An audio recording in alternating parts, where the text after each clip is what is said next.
Shalom, saudaraku yang kekasih dalam Tuhan kita Yesus Kristus. Selamat pagi dan semangat pagi.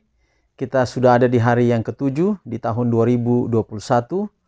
Dan kita akan kembali mendengarkan renungan kita untuk hari ini.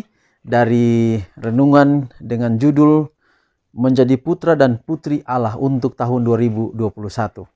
Dan terima kasih untuk dukungan melalui memberikan komentar di kolom komentar di channel YouTube dan juga di kolom komentar di Facebook. Tuhan memberkati saudara sekalian yang merupakan doa dan harapan saya.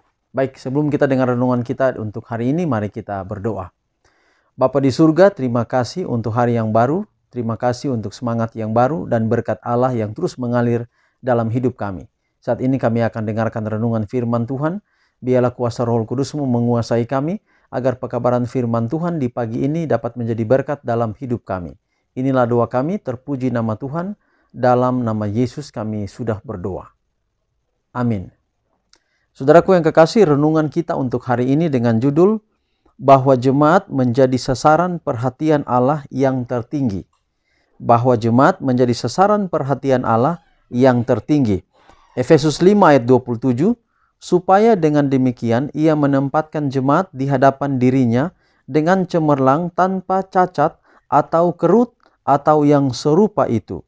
Tetapi supaya jemaat kudus dan tidak bercela. Sekali lagi, supaya dengan demikian ia menempatkan jemaat di hadapan dirinya dengan cemerlang tanpa cacat atau kerut atau yang serupa itu. Tetapi supaya jemaat kudus dan tidak bercela. Efesus 5 ayat 27. Jemaat walaupun lemah dan bercacat adanya, ialah satu-satunya sasaran di atas dunia di mana Kristus mencurahkan perhatiannya yang tertinggi. Ia selamanya mengawasi jemaat itu dengan penuh pertarungan dan menguatkannya dengan roh sucinya. Sebagai anggota jemaatnya, maukah kita membiarkan dia mengesankan pikiran kita dan bekerja oleh perantaraan kita untuk kemuliaannya? Kristus mengasihi jemaatnya. Ia akan memberikan semua pertolongan yang diperlukan kepada barang siapa yang berseru kepadanya, meminta kekuatan untuk pertumbuhan tabiat yang sama seperti Kristus. Tetapi kasihnya itu bukanlah kelemahan. Ia tidak akan melayani dosa-dosa mereka itu atau memberikan kepadanya kemakmuran, sedang mereka terus mengikuti suatu haluan perbuatan yang salah. Hanyalah oleh pertobatan yang setia, dosa-dosa mereka akan diampuni. Karena Allah tidak akan menutupi kejahatan dengan jubah kebenarannya. Ia akan memuliakan pelayanan yang setia. Ia akan memberkati dengan limpahnya barang siapa yang menyatakan kepada sesama manusia keadilan, kemurahan, dan kasihnya. Biarlah orang-orang yang sibuk di dalam pekerjaannya berjalan di hadapannya dengan rendah hati, menurut jejak kakinya, dengan setia, menyayangi asas-asas suci yang akan hidup selama zaman yang kekal. Biarlah mereka menunjukkan dalam perkataan dan perbuatan bahwa mereka menuruti hukum-hukum sebagaimana yang dituruti dalam surga. Jemaat itulah penyimpanan segala kelimpahan anugerah Kristus. Maka oleh perantaraan jemaat itulah akhirnya akan dinyatakan bahkan kepada segala pemerintah dan penguasa yang di sorga. Hendaklah menjadi pertunjukan yang terakhir dan sempurna dari kasih Allah. Jemaat itulah benteng Allah, kota perlindungannya yang dipertahankannya dalam satu dunia yang memberontak. Itulah tempat pertunjukan anugerahnya, di mana ia bergemar, menyatakan kuasanya untuk mengubahkan hati. Kasih Allah bagi jemaatnya tiada terhingga adanya.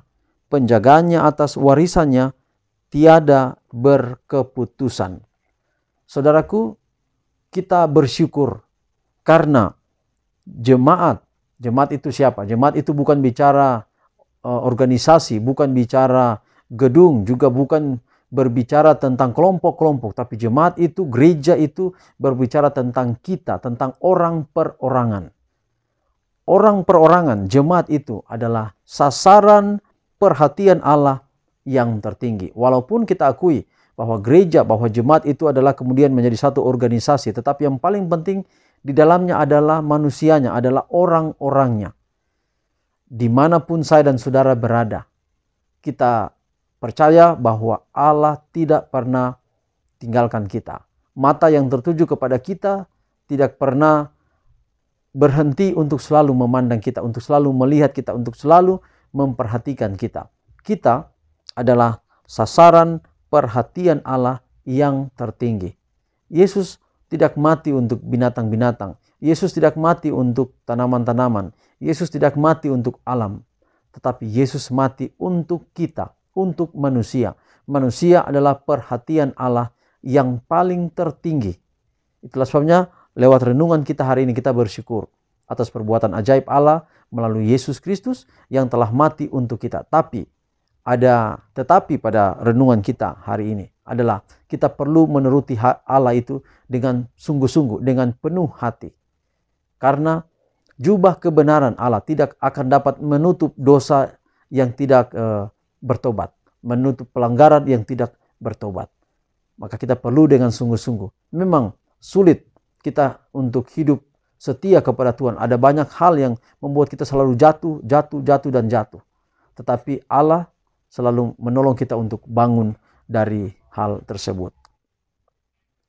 Tuhan memberkati kita untuk pekabaran kita pada pagi hari ini. Baik saudaraku yang kekasih, kita akan tutup di dalam doa. Mari kita berdoa. Tuhan, terima kasih untuk renungan pagi yang indah. Dapat menguatkan kami semua, memberikan kami kekuatan, harapan bahwa kami boleh tinggal dalam Kristus, bahwa sasaran Allah dan perhatian Allah tertinggi adalah umat-umatnya, adalah kami, adalah kita semua umat-umat Tuhan yang ada di atas dunia ini. Terima kasih Tuhan untuk pekabaran ini menguatkan kami. Tapi kami juga tidak tertutup dengan dosa pelanggaran kami. Itulah sebabnya kami mohon Tuhan ampuni kami, agar kami betul-betul bertobat, sungguh-sungguh berubah dari setiap kekurangan kesalahan kami. Bapa, berkati kami sepanjang hari ini dalam semua aktivitas kami. Biarlah Tuhan tuntun kami, memberkati setiap rencana kami, apa yang kami lakukan selalu berhasil. Berdoa pula untuk semua pendengar renungan ini di mana saja berada, baik mendapatkannya melalui channel YouTube maupun juga lewat Facebook. Tuhan kiranya akan memberkati, khususnya bagi keluarga besar Ojaito Rogi yang pada saat ini berduka oleh karena meninggalnya orang tua terkasih. Tuhan kiranya berikan penghiburan sejati dari sorga, agar keluarga dikuatkan lewat peristiwa ini, semakin kuat percaya bahwa waktu Yesus datang nanti boleh ada dalam kerajaan sorga. Inilah doa kami Bapa, terpuji nama Tuhan, dalam nama Yesus kami telah berdoa. Amin. Saudaraku yang kekasih, demikian renungan kita untuk hari ini. Terima kasih untuk semua yang telah mengikuti, menyaksikan renungan ini. Biarlah renungan ini yang dibagi setiap pagi dapat menguatkan saudara-saudara, menguatkan kita semua, dan kita tetap setia kepada Tuhan. Sampai jumpa di renungan kita besok. Shalom.